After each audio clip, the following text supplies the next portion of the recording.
UP के बरेली में जुमे पर आई लव मोहम्मद को लेकर बवाल के बाद पुलिस एक्शन मोड पर आ गई है। इत्तेहादे मिल्लत काउंसिल के अध्यक्ष तौकीर रजा समेत 5 लोगों को हिरासत में लिया है। इसके अलावा 6 मुकदमे दर्ज किए हैं और इधर सीएम योगी ने एक कार्यक्रम में कहा, मौलाना भूल गया है कि शासन किसका है। वो मानता है कि धमकी देंगे और जबरदस्ती जाम कर देंगे। हमने कहा कि जाम नहीं होगा, कर्फ्यू भी नहीं लगेगा, सबक सिखाएंगे कि तुम्हारी आने वाली पीढ़ियों दंगा करना भूल जाएगी। दरअसल शुक्रवार मौलाना तौकीर रजा की अपील पर ही भीड़ सड़क पर उतर आई थी। पुलिस ने रोका तो पथराव कर दिया था, इसलिए पुलिस ने दौड़ा कर पीटा था। आपको फिर से बता दें कि यूपी के बरेली में जुम्मे पर आई लव मोहम्मद को लेकर बवाल के बाद पुलिस एक्शन मोड पर आ गई है। इत्तेहादे मिल्लत काउंसिल के अध्यक्ष तौकीर रजा समेत 50 लोगों की हिरासत में लिया गया है। इसके अलावा 6 मुकदमे दर्ज किए गए हैं। इधर सीएम योगी ने एक कार्यक्रम में कहा, मौलाना भूल गया है कि शासन किसका है। वो मानता था कि धमकी देंगे और जबरदस्ती जाम कर देंगे। हमने कहा कि जाम नहीं होगा, कर्फ्यू भी नहीं लगने देंगे, ऐसा सबक सिखाएंगे कि तुम्हारी आने वाली पीढ़ियों दंगा करना भूल जाएंगी। दरअसल शुक्रवार मौलाना तौकीर रजा की अपील पर ही भीड़ सड़क पर उतर आई थी। पुलिस ने रोका तो पथराव कर दिया था, इसलिए पुलिस ने दौड़ा कर पीटा था। आपके स्क्रीन पर आप देख सकते हैं।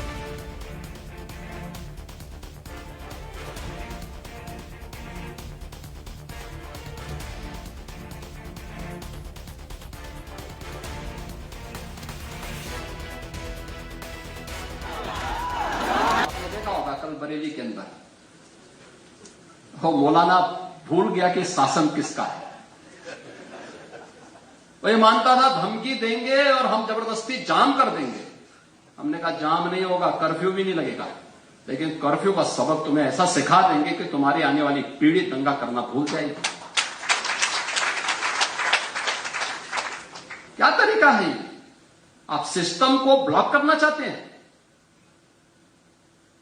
और यह प्रवृत्ति थी यूपी के अंदर, 17 के पहले यही होता था।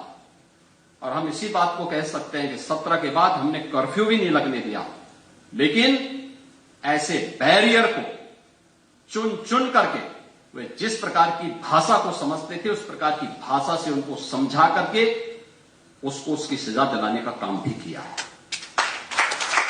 और उत्तर प्रदेश की ग्रोथ स्टोरी यहीं से शुरू होती है। अगर आजादी के समय मैं उससे पहले नहीं जाता, लेकिन 1947 में भारत आजाद हुआ, अगर उस समय भारत की इकोनॉमी में भारत का उत्तर प्रदेश का कंट्रीब्यूशन 14% था, तो 14% फिर से होना चाहिए। और 14% नहीं होना चाहिए, बल्कि जितनी आबादी है उत्तर प्रदेश की, उत्तर प्रदेश उतना कंट्रीब्यूशन करता हुआ दिखाई दे।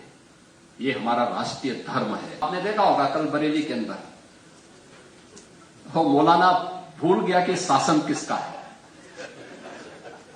वही मानता था धमकी देंगे और हम जबरदस्ती जाम कर देंगे। हमने कहा जाम नहीं होगा, कर्फ्यू भी नहीं लगेगा, लेकिन कर्फ्यू का सबक तुम्हें ऐसा सिखा देंगे कि तुम्हारी आने वाली पीढ़ी दंगा करना भूल जाएगी।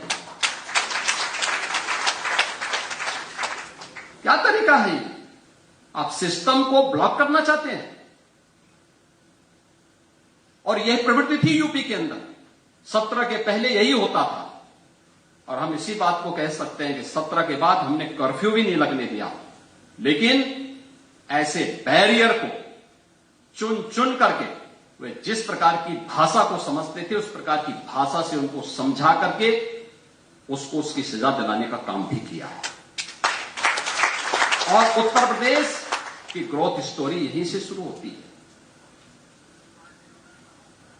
अगर आजादी के समय मैं उससे पहले नहीं जाता, लेकिन 1947 में भारत आजाद हुआ, अगर उस समय भारत की इकोनॉमी में भारत का उत्तर प्रदेश का कंट्रीब्यूशन 14% था, तो 14% फिर से होना चाहिए। और 14% नहीं होना चाहिए, बल्कि जितनी आबादी है उत्तर प्रदेश की, उत्तर प्रदेश उतना कंट्रीब्यूशन करता हुआ दिखाई दे।